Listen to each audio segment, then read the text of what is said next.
Deep in the jungles of South America, a funny-looking bird sits perfectly still to avoid being seen during the day. Camouflage is a common way to stay off the menu, but the Potoo takes it to a different level. Disguising itself as the most ordinary of objects, this wide-eyed beauty survives by being a natural mime. But you gotta do what you gotta do to make it here in life, death, and taxonomy.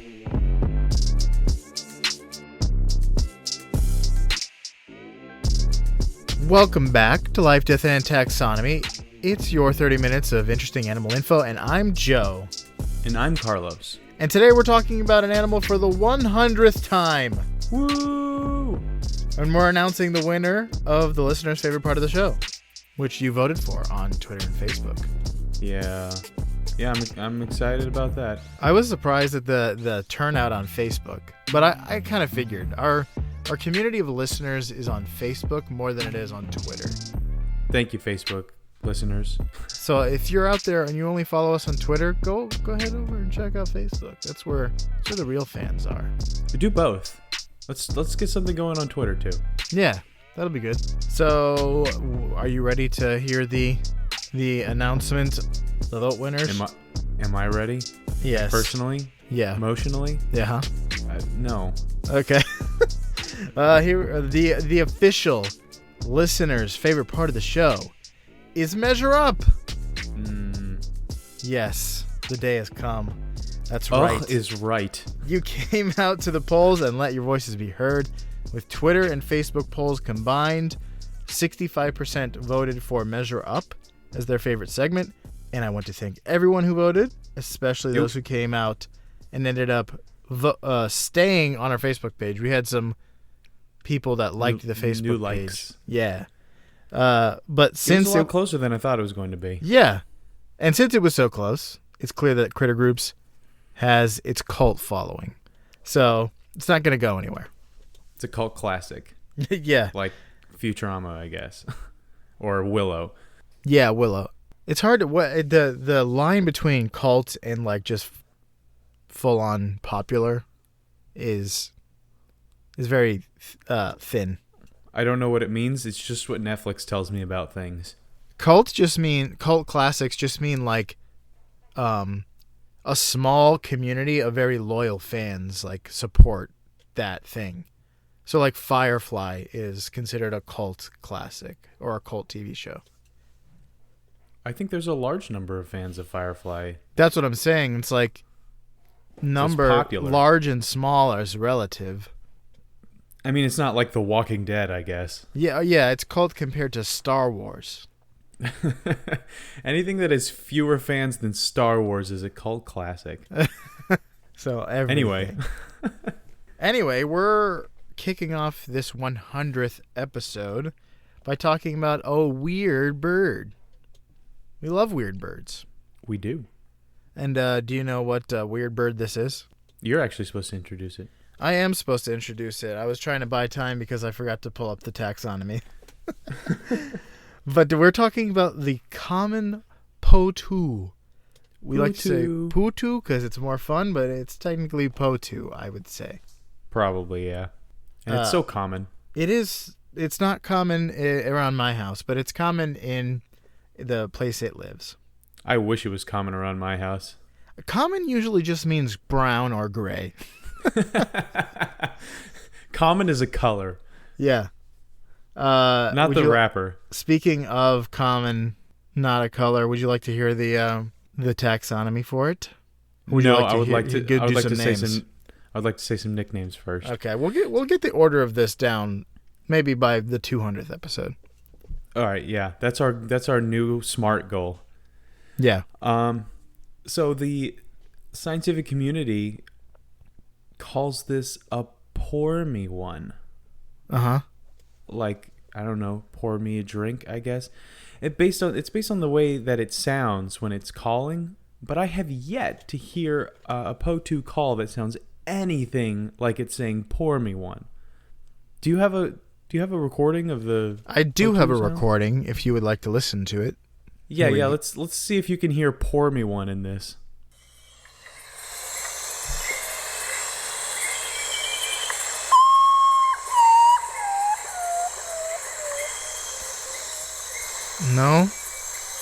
Not in this particular recording. No, it's either carefree, like Brer Rabbit whistling, It sounds like ho-hum. or it's like ha ha ha, like fake laughing. Yeah, it's fake laughter. Or it's But it like, definitely doesn't it's sound either like fake Pour Me laughter One. Yeah, it's either fake laughter or like woe is me. So maybe the interpretation is like, oh, they sound stressed, so maybe you need to pour them one. I guess. Is this still playing in the background? It is still playing in the background. Let's fade that out. Well, it's not like a whippoorwill where you hear it and you're like, yeah, that sounds like whippoorwill. It sounds like they're saying whippoorwill, but that's Or a just not cuckoo. the case here. Yep, same. But we're going to call it here. We're not going to call it Pour Me One because that's ridiculous. We're going to call it the Ninja Nightjar, even though it's not technically a nightjar. And we're going to call it Funny Feathers because like this that. is to birds like the Pallas cat is to cats in just expressiveness. Expressivity? Expression. Expressivity. No, you are correct.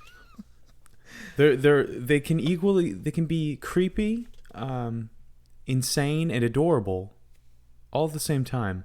But we'll talk about what it looks like in a bit.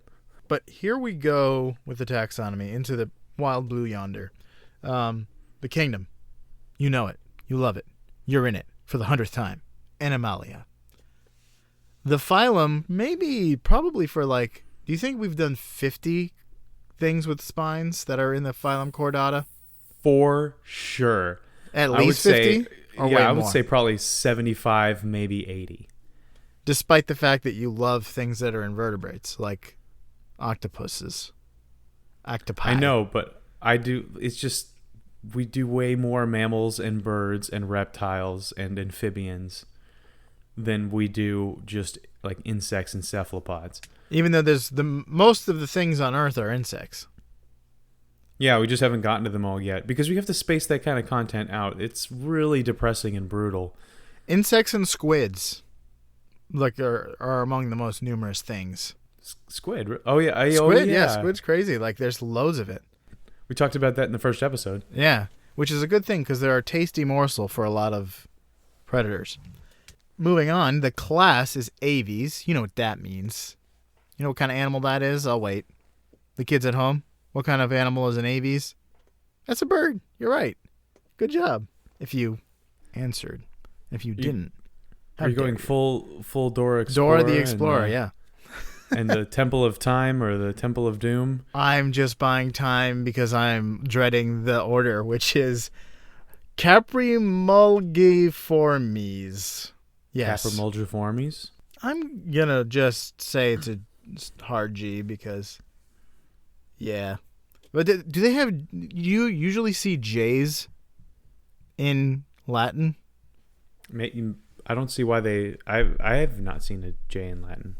Maybe it's silent in Latin like it is in Spanish. True. That would make sense. The family is Nyctibidae or Nyctibiidae. Nyctibiidae, yeah, that's what I would say. And the genus is Nyctibius. Nyctibius. Maximus. That sounds like a type of Harry Potter broom. No, it sounds like a professor's name. A Nyctibius 3000? You've got, the Nimbus, I guess. But you've got like Severus and Albus and Rubius and Nyctibius. Yeah, he's the what I keep wanting to say, language arts. It's the defense against language arts. Do you ever think that at Hogwarts they teach regular classes? No, they're like just you might go to Transfiguration, but then right after that you have Algebra 2. That's gotta like be rough. It's gotta be kids, rough to be a math teacher in that situation. These kids get no regular education. They can't even do basic arithmetic, but they can stun you. They can stun you something fierce. And they could just shoot things out of your hands. Well, I never thought about that, but that would be a great little skit. It's like the faculty at Hogwarts that has to teach regular state approved classes. Yeah, they're on Common Core with everything else. Oh. So the species is griseus. So the binomial name is Nyctibius griseus, which means gray Potoo. Are you sure that that Nyctibius is Potoo? Yeah. I mean, the genus is just a group of birds called Potoos. I guess they're related to nightjars and frogmouths. I thought about doing the long-tailed Potoo, which would be Nyctibius aetherius, which will play into the major fact later. But the common Potoo had more information on it and is more common and more gray. So we'll go with that. But since we're in the business of naming things, it's time for the underdog, the grassroots rebellion. the Tea Party segment. The Green Party. It's time for critter groups. Thank you to everybody who came out on Facebook and Twitter and voted. And specifically thank you for those who voted for critter groups. You showed me that I'm not alone in this struggle, in this fight. And that makes all the difference. So since there isn't a collective noun for just Potoos, they're related to whippoorwills, so we're going to go with whippoorwills. This is better than just birds. So this is the part of the show where I ask what the collective noun is for this animal. So since we're doing whippoorwills, Joe, what is the name for a group of whippoorwills? Is it A, a flutter of whippoorwills? Is it B, a gaggle of whippoorwills? Is it C, a seek of whippoorwills? Or is it D, a pillory of whippoorwills? I'm going to go with D, a pillory. Final answer? Final answer. Incorrect. That was a good one. That is a good one, because that's a word that I didn't imagine you would just think of. Did you look up synonyms for something? No, I saw a pillow, and then I tried to look around the room and think up words, and I saw a pillow, and I was like, I was recently looking up the pillory, and it kind of just clicked, and it seemed like the perfect thing to call a group of something. What is a pillory? It's like the stocks when someone in the 14th century would be caught stealing. They would be put, their head and hands would be put in the stocks, and people would throw fruit at them. Precious fruit. Huh. Interesting. So, yeah. I bet they didn't really throw fruit. I bet they threw mud. Yeah, that would be, or rocks probably. Yeah. I don't see why they would throw things that they needed to survive in times when it was difficult to find and keep those things. Well, now that that's over, would you like to hear stuff about... speaking of taxonomy, real quick, Potoos are considered near passerine birds, which means they are related to birds of the order Passeriformes, which is a huge bird order. It's crows and mockingbirds and stuff like that. I'm just imagining that's a huge order of birds. We can't fill that order. It's too big. It's you've ordered 50,000 birds, and we just don't have the kind of manpower to make that happen. They don't fit in those little Amazon vans that run around. Yeah, these days. once Amazon upgrades, you need an 18-wheeler for that. For that order of birds. Because I'm not going with no canaries. I'm going full cockatiels. Ooh, cockatiels. The order Capra is Latin for goat milkers. I guess capra is goat, and then I guess mulga is milk. I don't know, but it's because the Europeans erroneously thought that the Potoo and nightjars and frogmouths would drink goat's milk, so they called them goat milkers. Interesting. Nope. Those silly 13th century Europeans. I don't know. I don't know when it was taxonomized, but that would be weird if a bird drank milk. Do any birds I like don't think milk? any animal drinks... Because it's not like mammals. I don't think any animals drink the milk of any other animals on a regular basis. Cats. Not because we give it to them. You're actually not supposed to. Milk is bad for them. Milk and raw fish are bad for cats. So Warner Brothers have lied to, and Disney have lied to us for a long time.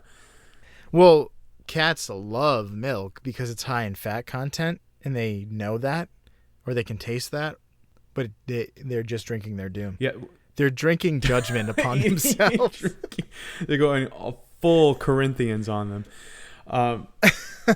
But yeah, dogs love chocolate. Dogs love everything. No, my dog doesn't like peanut butter. Isn't that weird? That is weird. It scares him because it sticks to the roof of his mouth. Let's get into the description with that in mind. Potoos are speckled with brown, white, black, and tan plumage. In some cases, their coloration makes them resemble owls. There's actually quite a lot that is very owl-like about them. They have large mouths, which is why they have a cousin species called the frogmouth. They have deceptively small, curved beaks like an owl, but unlike an owl, it opens up into a huge gaping maw. So it's like this, with their mouth closed, it looks kind of like an owl beak, but their whole face can open up. It's horrifying to look at. And incredible. They have proportionally large heads for their body size, like an owl. However, like some owls, they can smooth their feathers to dramatically change their perceived body shapes and size, which is interesting. More on that later, maybe. Potoos are native to Central and South America, with a range from Mexico to Argentina, but they've also been spotted on some Caribbean islands like Jamaica. Now, that being out of the way, it's time to give the people what they want. Welcome to the beloved Measure Up segment, the official listener's favorite part of the show. The part of the show that when we present the animal size and dimensions in relatable terms through a quiz that's fun for the whole family. It's also part of the show that's introduced by you when you send in audio of yourself saying, singing, chittering the words Measure Up into ldtaxonomy@gmail.com. We do have a new intro this week. You will pretty easily recognize who this is.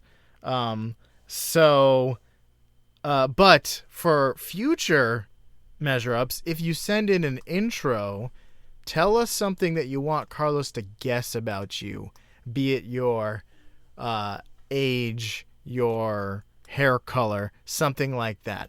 And I'll give him a multiple choice, just like if we were doing an animal sound, so as not to cause Carlos to offend anyone. Yeah, this is going to go great when I'm guessing people's ages and hair colors and whatever. Oh, this sounds like a 42-year-old blonde. If you ask him to guess something about you, I trust that you will not be offended by his answer.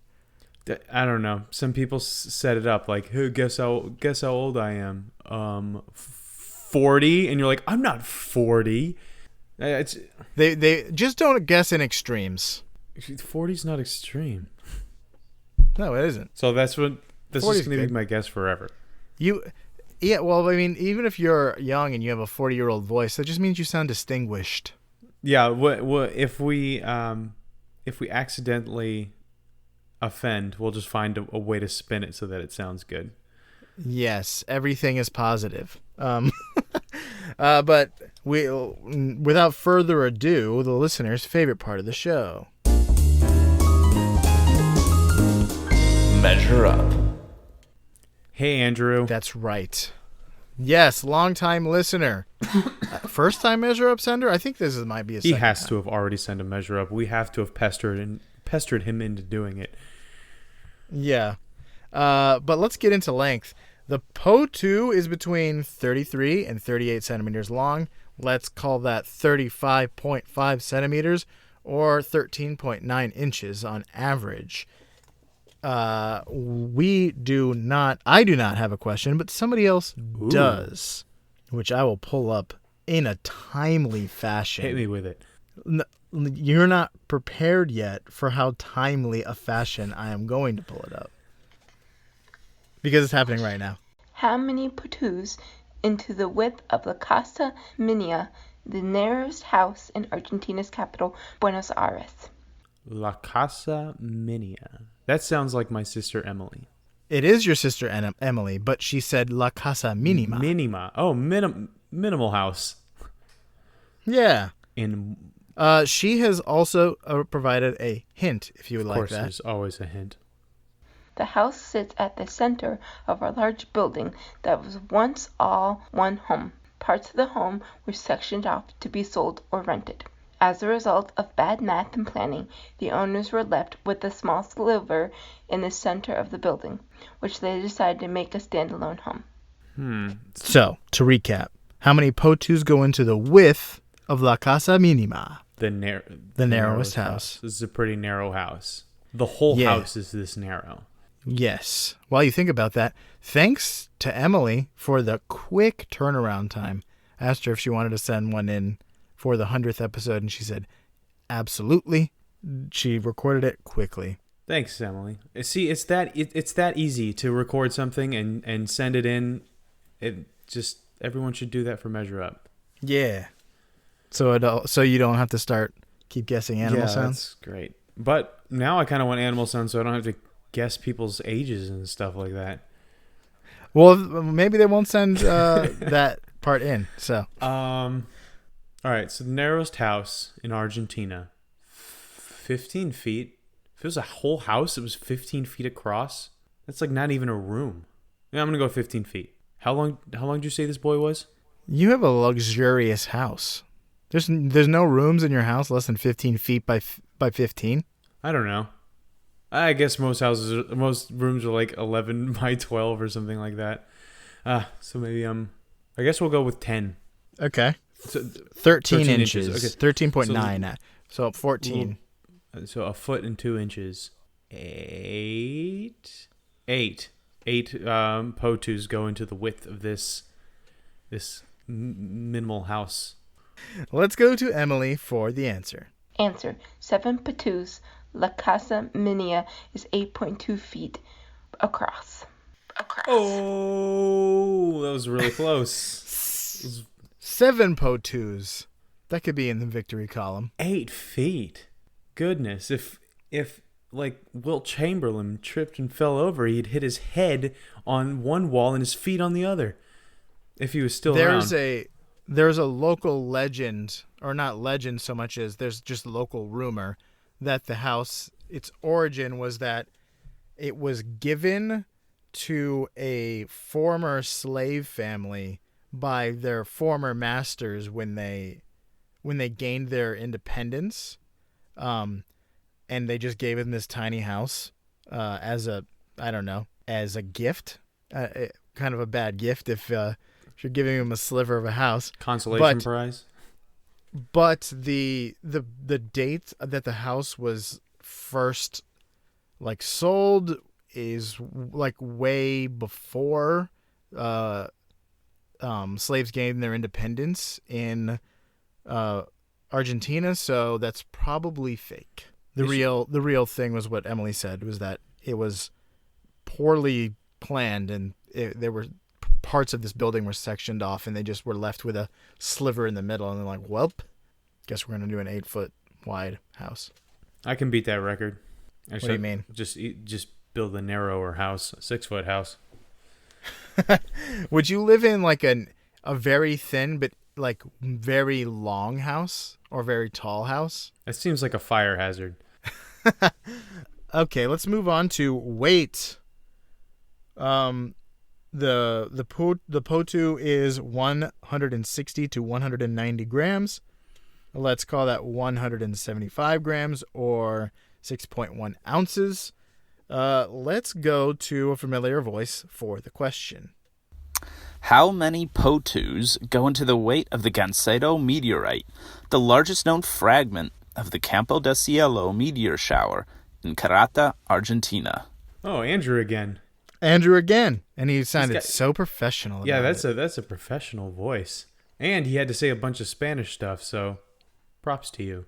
For Gancedo, I did provide like phonetics, but then for Karata and del Cielo, I didn't do anything, and he did a good job, I think. No, this is passable. Yeah, well, let's go to the hint. Oh, already? Hint: Gancedo is the largest meteor ever found in Argentina and the third largest meteor ever found on Earth. Interestingly Big boy. enough, Andrew and I went to Prague, this same Andrew, and we saw a really big meteorite that was kept at one of the observatories there and got to touch it. I don't know if it was the biggest in the area. It's probably not the biggest in the world. That would have been so helpful. Yeah. So To it know where really it doesn't ranked. help at all. It doesn't help at all. I just know that it is some size. How big was it? I don't know, it's about the size of a desk. Like a Okay. regular desk you'd have in a home office. Based on this being third, I would guess that's like 50. I don't know how many there are, but based on the size differentiation, I'm going to give you the hint to say that maybe it's like 40s or 50 ranked. Oh, so that must be like really big, like the size of a truck. Yeah, there is no limit to the size a rock can be. Yeah, the only limit would be something, an extinction level event. Yeah, because I then we guess- wouldn't be able to talk about it. Not because a rock can't get that big. I mean, 10 tons is 20,000 pounds, which seems like a lot, but also could be like minuscule and infinitesimal because there's no point of reference. So let's go with that. So we're going to go with 10 tons, 20,000 pounds. And this guy is 6.1 ounces, you said? That means 6.1. 6.1. It means about 2 3/4 go into a pound because it's 16 ounces to a pound. And so I'm gonna use my calculator for this because my brain hurts. And thank you, Andrew, for voting for Critter Groups for this exact reason. Emily also voted for Critter Groups. And thank you, Emily, for voting for Critter Groups. I think But, I think she did. I know she did. I asked her to. Andrew specifically said because it doesn't make his brain bleed. And then everyone else in the comments was like, "Yeah, but that's why we like it." Yeah, because they're sadists. All right, we're going to go with 7,272 Potoos. Okay, let's go to Andrew for the answer. 176,000 Potoos. The Gancedo meteor is 30,800 kilograms, or 34 tons. It's a big boy. I not only guessed wrong, but I also did my math wrong. I divided 20,000 by 2.75 instead of multiplying it by 2.75, which would have gotten me a much different answer, but still wrong. It's the exact opposite of what you wanted. Yeah, I went in the opposite direction. Looks like I went to Hogwarts and couldn't learn arithmetic. But my charms and hexes are on point. Yes. And speaking of charms and hexes, let's talk about some fast facts. Potoo are nocturnal, which means they spend most of their day perched in a single spot, guarding, or maybe sometimes just they're guarding an egg. Maybe more on that. Maybe more on that later. And by later, I mean in a few seconds. They feed on insects at night and prefer to go after flying insects. They hunt by sitting on a perch and waiting for an opportunity to fly out and catch something, and then they return to that same perch to wait for their next chance. Sometimes they will stop and forage for like ground insects. They typically go after beetles, but they may also eat moths, grasshoppers, and termites. Potoo are monogamous, which means they breed with one mate at a time. Both parents share egg incubation duties, but instead of building a nest, they place a single egg in a secure location on a tree or a stump, like in a divot, which seems to me very dangerous, but I am not a Potoo, and I'm not going to tell them how to raise their kids. We'd have a really tough time doing this podcast if you were a Potoo. Yeah, well, you never know. I'd be like, it is an audio hey, medium. I'd be like, hey, Joe, what's the measure up? And you'd be like, and I'd be like, that's not an answer. You'd be You're like, not that's helping me." very rude to laugh at me. I'm waiting for the question. So in some cases, Potoo will engage in mobbing behavior, which is when a prey species uses superior numbers to swarm and confront a predator. This you can see this, like birds do this a lot. They make loud calls and sometimes attract other bird species to join the mob. It's like how Flick defeated Hopper in Bug's Life. It is exactly how. In fact, ants do this a lot, but sometimes they're on the offensive and do this. Right. They just mob anything anyway. Yeah, that's how they do things. You know, just they're mobs. It's just like Twitter. Ants are a lot like Twitter. That's all I got for fast facts. Is it time for the major facts? It is time for the majorest fact in this of episode. this episode. Of this 100th episode. The 100th major fact we've done. So, you mentioned that the Potoo is nocturnal. They also they do pretty much nothing during the day. You mentioned that they stay perched in one spot, and that they do. They try to do as little as possible during the day.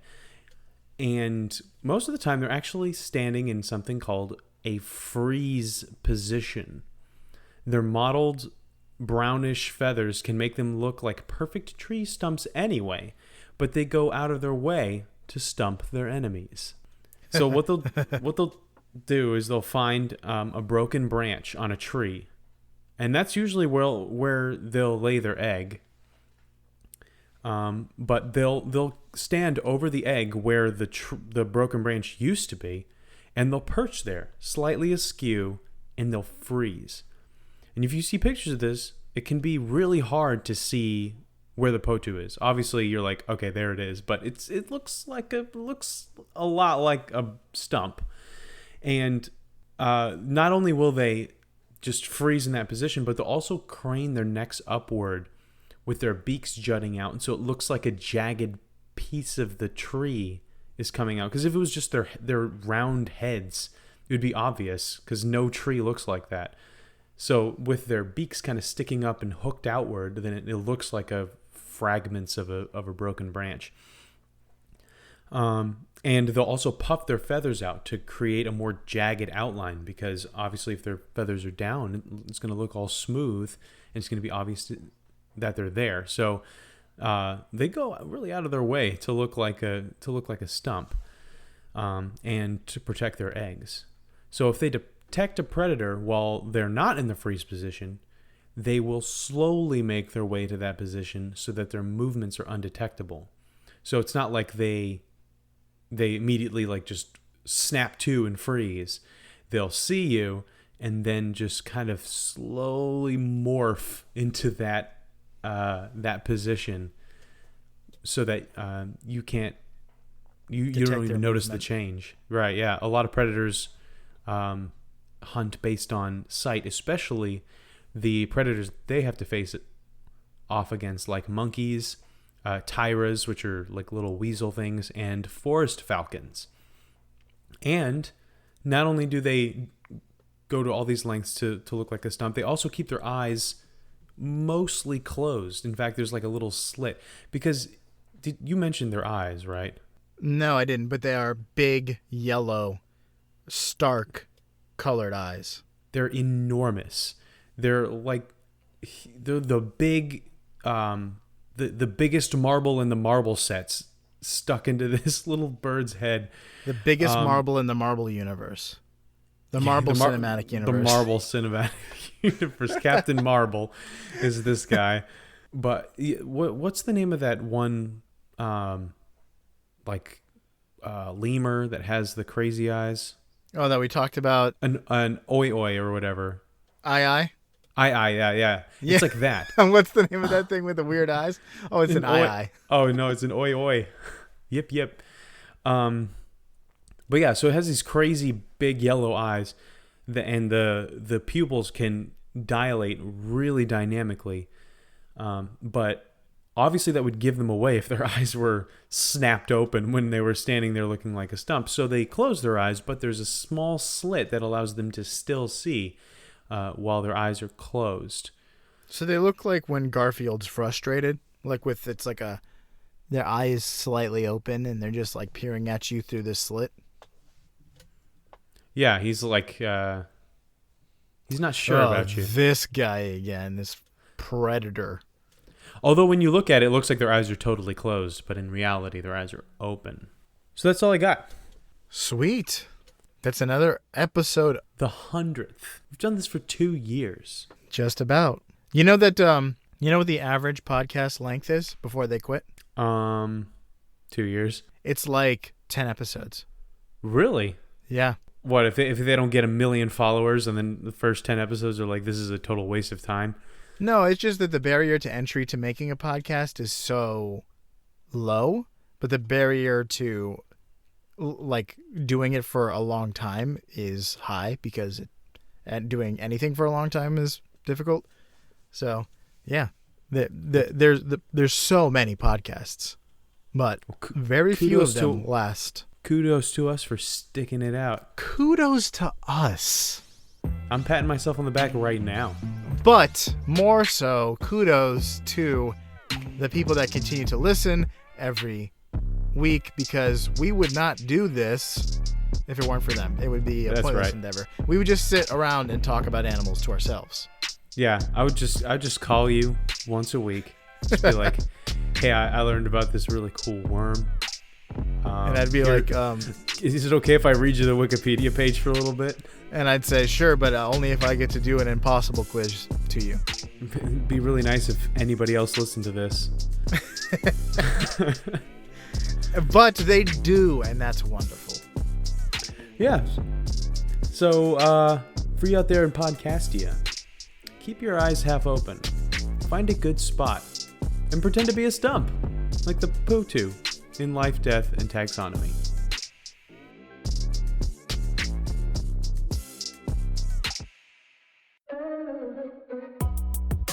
Hey everybody, Carlos here.